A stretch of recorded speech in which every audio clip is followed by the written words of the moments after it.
So ayan, ang sarap pagmasdan, umagang-umaga tapos malakas yung hangin, may konting araw. Lumago na rin ito ka-Promdi.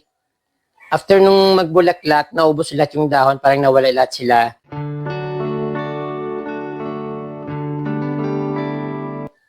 Ang cozy, di ba mga ka-Promdi, ang sarap panoorin ng mga halaman na ganyan. So ito nga po yung aking backyard ka-Promdi. As usual, maganda pa rin siya. Pero dito kasi parang mas delikado nga sila dito. Hindi nga sila nainitan. Hindi sila masusunog. Kaya lang, inaano ng manok. Almost lang yung ko, 1/4 lang yung ko bahay. Wala pang 1/4 yung bahay ko dito sa kabuuan ng lupa.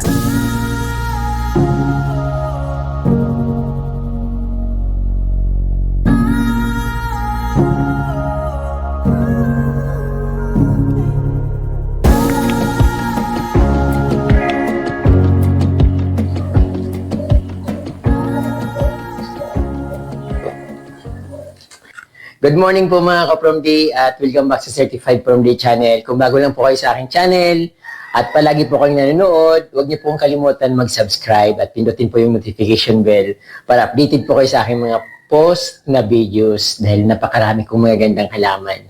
Charot lang. So ayan po ka-Promdi, every morning, syempre, pakagising ko, excited ako makita yung garden ko palagi. Tapos syempre pinagmamasdan ko sila kung anong nabago, may bago ba? So, ayun. Siyempre, masaya. Parang, parang, samayin mo ba na ang saya ng paligid ko kasi kusi, maraming halaman, iba't ibang kulay, maputi, malinis. So, napakasarap sa pakiramdam kapag nakikita mo yung ganon sa iyong kapaligiran paglabas mo ng bahay. So, ayun po ka-Promdi. Gusto kong ipasyal ko sa aking buong garden kasi sometimes palagi naman splice yung video ko kung saan ko lang ginagawa, yun ang pinapakita ko. So, ngayon, buong whole garden ko ipapakita ko sa inyo. Siyempre, para sa akin maganda. Iwan ko lang sa inyo kung magagandahan kayo. Kaya nga excited po akong ipakita sa inyo dahil nagagandahan ako. So hope na ma-inspired ulit kayo sa pag-gardening and ayun, tanim-tanim lang hanggang sa dumami yung halaman. Sa akin ganun ginawa ko.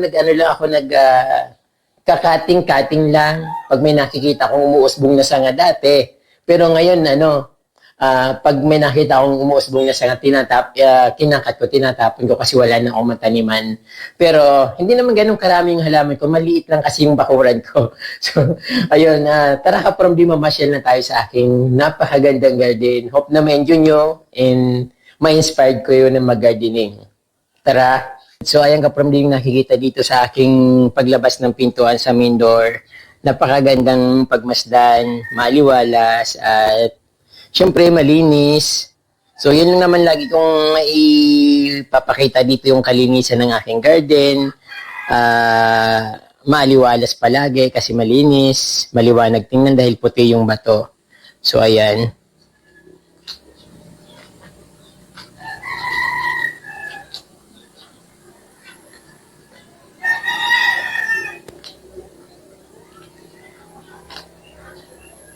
May mga bago akong halaman dito, yung parang pinya-pinya. Ito binigay sa akin ng friend ko. Alam ko mahal ito, parang maliit lang yan, mga 350 something, ganito. 350 pesos na yung ganyan. So binigay niya ako ng 6 na piraso ng ganyan.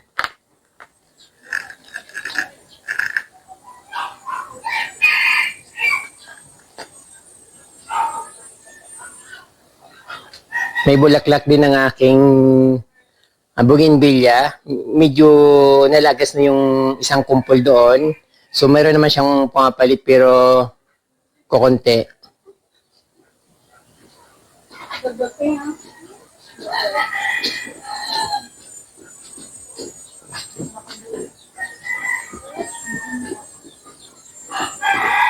So, yan po ang aking passage. Nilagyan ko na ng white stones para pantay-pantay na yung kulay at medyo inayos ko na rin yung landscape ko dun sa aking paradahan ng motor.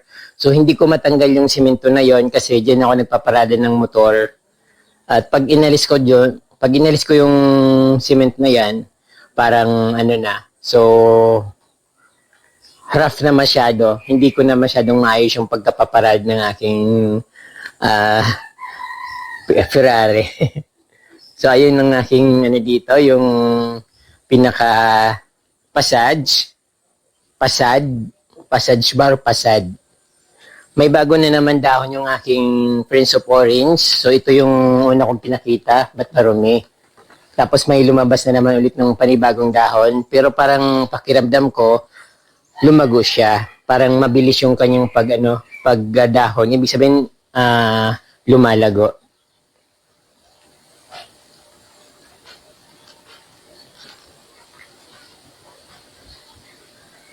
So, ayan ang sarap pagmasdan. Umagang-umaga tapos malakas yung hangin. May konting araw. Ayan, dito naman sa taas, itong sinasabi kong surprise. Mayroon na naman mga kumpul-kumpul na bulaklak ang aking garlic vine. So, hindi ko nga alam na may bulaklak na siya. Nagulat lang ako, sabi nung kapatid ko, magkakabulaklak na naman daw yung garlic vine ko. Sabi ko, kakatapos lang yan magbulaklak, kaya baka next year na. Pero ayan, meron na naman ulit. At syempre, napakarami, kumpul-kumpul siya. Yung mga bulaklak niya na nasa ibabaw. So, hindi pa siya masyadong nakabukas lahat. Pero, malakas kasi ang hangin na nalalaglag siya. Kaya sabi ko, ipapakita ko na sa inyo. So, ayan. Siyempre, yung aking mga, dito, yellow bell, or alamanda plants, pa rin yung bulaklak niya, marami pa rin yung bulaklak niya, maganda pa rin tingnan.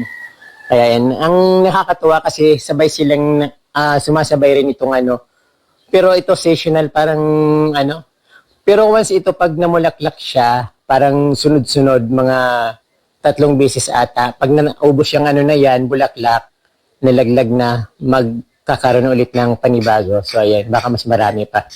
So ayan po kaprom, di medyo anti-sun, kaya medyo madilim yung dito sa camera. Pero maganda siyang tingnan.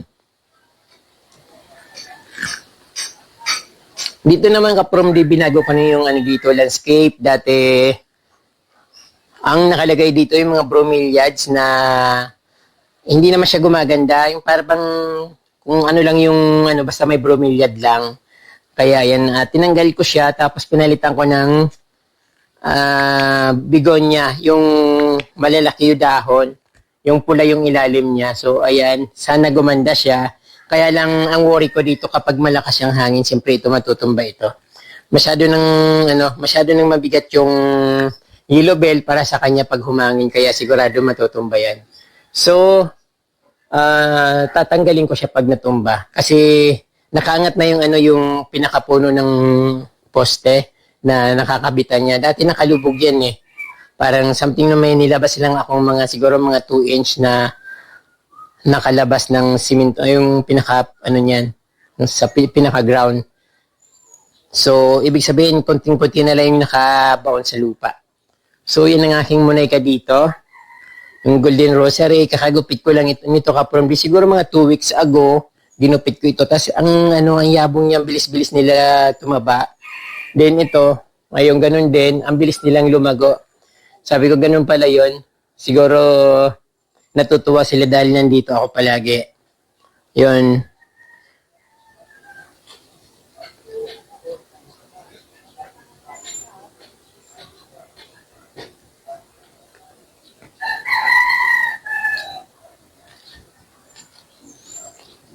In-expand ko yung ko dito, yung paglagay ko ng mga bromeliads dito sa bandang ground, kasi sinisiksik ko doon sa taas, doon sa pinaka lalagyan nila doon sa parang sa gilid lang. Sabi ko parang hindi magandang masyadong siksikan, kaya parang nagmukha siyang marami. Ayun, kaya medyo parang maluwag sila diyan. Lumago na rin ito kaprom di. After nung magbulaklak, naubos lahat yung dahon, parang nawala lahat sila. Tapos ayun, bumalik ulit. Konting diniligan ko lang, nakita ko kasi tumutubo na ulit yung mga dahon, tapos diniligan ko. Ayun, bigla silang lumabas ulit yung begonia star. Siguro malapit na naman sila magbulaklak.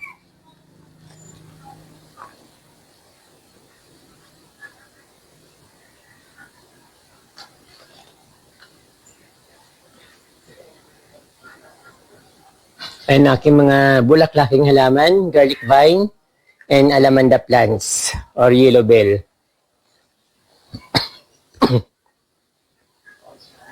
Dito naman tayo dako sa harap ng bahay.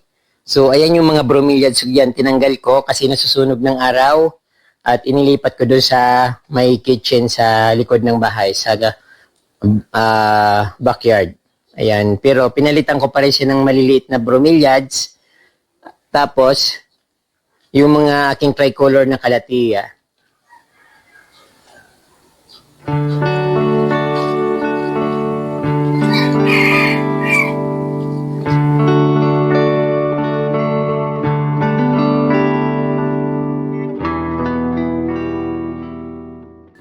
Ang cozy, di ba mga kapromdi, ang sarap panoorin ng mga halaman na ganyan. Tapos umaga, maliwanag, mahangin.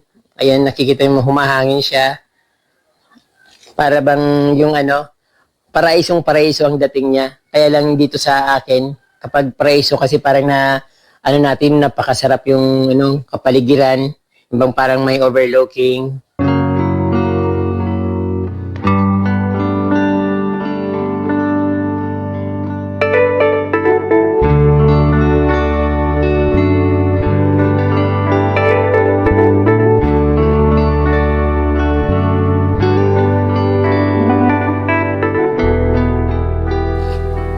So, balikan natin dito sa aking pasad. Ayan ang nakikita dito sa pasad ko. Pasok mo galing gate, dito sa gate, ayan.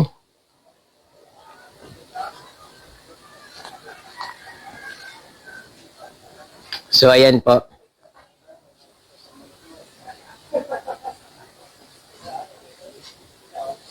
Too much colorful na garden. Ang sarap sa mata, ang sarap sa pakiramdam.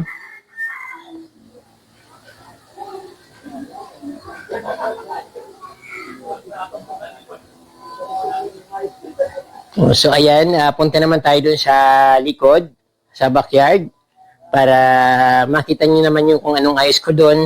Maganda rin dun kapromdi, mas maluwag yung backyard ko compare dito sa sa front yard. So ayun po kapromdi, dito na tayo sa aking backyard. Dito pa yung aking walis. So ginagamit ko siya dito. Siyempre, lagi nakahanda habang pag walang ginagawa, nagwawalis-walis. So yung trabaho ko dito para maging maayos palagi yung aking bakuran. Ayan.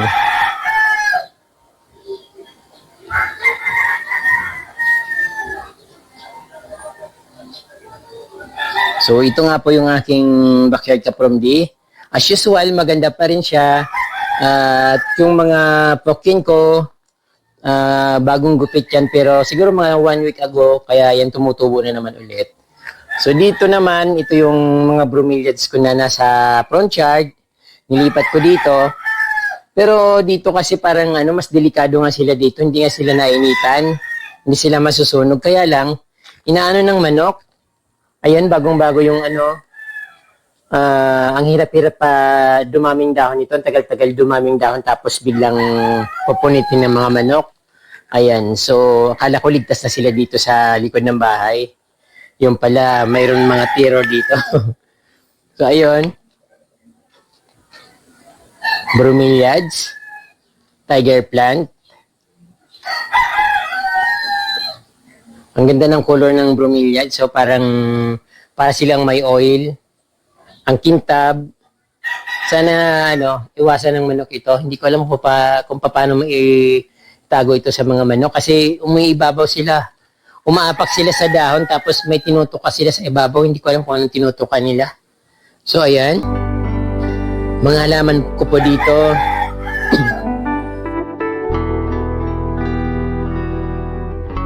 Bagong sibol yung araw, kaya ang ganda nilang tingnan. Ito pala kapromdi yung Philodendron albo. Binigay ito sa akin ni Melodies Mini Garden. So pinabayaan ko lang siya. Dapat sobrang dami na niya ngayon kasi humaba siya. So ang ginawa ko, pinutol ko lang yung niya, yung nagiging baging. Kaya yan, medyo matagal yung paglago. Pero sa totoo lang, dapat marami na siya ngayon. Shout out naman kay Melody's Mini Garden. Hope na continuous pa rin yung pag-gardening niya. So, ayan.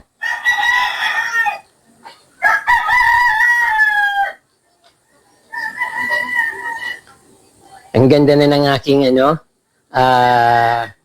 African talisay. Kaya lang bakit yung yung nasa gitna lang yung malago na dahon. Tapos yung sa baba, ayan, payat na payat. Parang hindi naman dumadami. At nilagyan ko na siya ng tukod kapromdi kasi siya, natutumba. Kaya tinukuran ko, yun medyo naging tuwid ng kanyang katawan. So, hope na lumaki yung kanyang katawan para hindi siya nadadali ng hangin.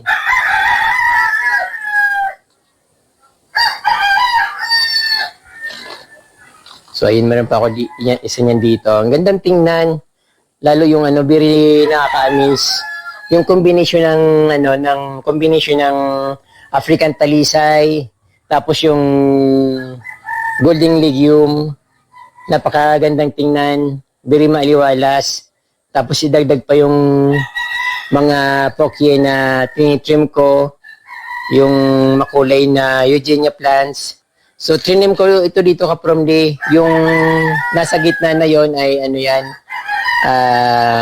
pandakaki na variegated. Trinim ko kasi sabi ko gusto ko magpantay pero hindi pala magandang tingnan pagpantay. Pero naman siya nagtatalbos na. Parang may mga branch. Mas dumami yung branch niya. Hindi ko siya maitanim sa direct soil. Kasi yung ilalim niya yung palm, puno ng palm na pinutol ko. So, hindi pa siya nabubulok. So, gusto ko sanang isang i-direct soil para hindi ko na siya alalahanin pagdidilig kasi nasa paso lang siya.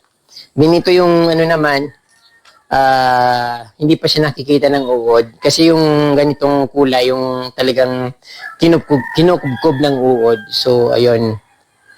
Nakapagupit na ako ng mga pokyen, pero ito hindi ko pa ginupitan kasi hindi pa siya masyadong mahaba. Kaya yan, medyo humahaba na. Tapos yun nandito sa ground, mahaba na rin siya. So, kailangan kong gupitan na para pumantay ulit. Yung aking mga anong tawag dito? Mga gloriosum, saka anthurium. Parang mas dumami na yung gloriosum kumpara sa anthurium magnificum. Kasi yung magnificum matagal dumami. Saka 3 paso yata namatay niya nung pag-uwi ko dito, parang natuyo sila. So hindi ko naman akalain na mamamatay sila, kaya ayun. Pero yung mga puno niya, ko ulit, nireplant ko ulit kasi meron naman mga roots at katawan pa. So hope na mag-branch. Aking dito. Hindi ko napansin yung tuyong dahon. Kakalinis ko lang eh. Ayan. Maganda dito kapromdi sa sa backyard kasi very paraiso yung dating niya. Compare doon sa compare sa front yard na masikip yung doon. Space dito maluwag. Pero yung dito, yung gitna na yan nakapagpasikip dito sa aking backyard. Pero okay naman siyang tingnan. So, ang dream ko nga dyan yung maglalagay akong garden table. Hindi ko alam kung kailan pa ako makapag-ipon noon para makabili ng garden table. So, ayan. Hindi masyadong makulay dito compare sa front yard. Pero mas maaliwalas dito sa likod. Kasi parang mas malaki. Tapos, may space. Makapaglakad-lakad ka ng mas maluwag. Ayan. Yung tinanggal ko mga bromeliads doon sa sa front yard na doon sa pinalitan ko ng bigonya. Ito yung nilagay ko siya dito sa palm. Ay tinali ko. Tapos hindi naman siya ganun karami. Kaya lang lasog-lasog na yung mga dahon niya dahil napabayaan ko rin naman doon. Hindi ko na pinapansin kasi iniisip ko kung paano ko siya papagandahin. So naisip ko na naman dapat pala ito yung nilagay ko doon. Mas maganda yata ito doon yung ito, puti. Saka ko nilang ilagay doon. So, ayan po. Kapromdi ang kabuuan ng aking backyard. Very maaliwalas. Mas malaki naman compare sa ibang backyard, ibang garden, syempre. Almost, ano lang yung ano ko, 1/4 lang yung ano ko bahay. Wala pang 1/4 yung bahay ko dito sa ano, kabuuan ng lupa. So, hindi ko ito lupa kapromdi sa kapatid ko. So, ayan po. Nakikitayo lang ako ng bahay dito. Nagbabahay-bahay na ako dito. So, ayan po.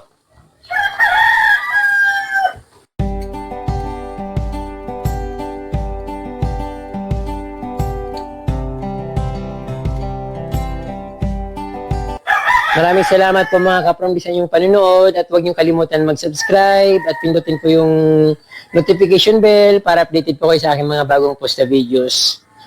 Muchas gracias and mabalos!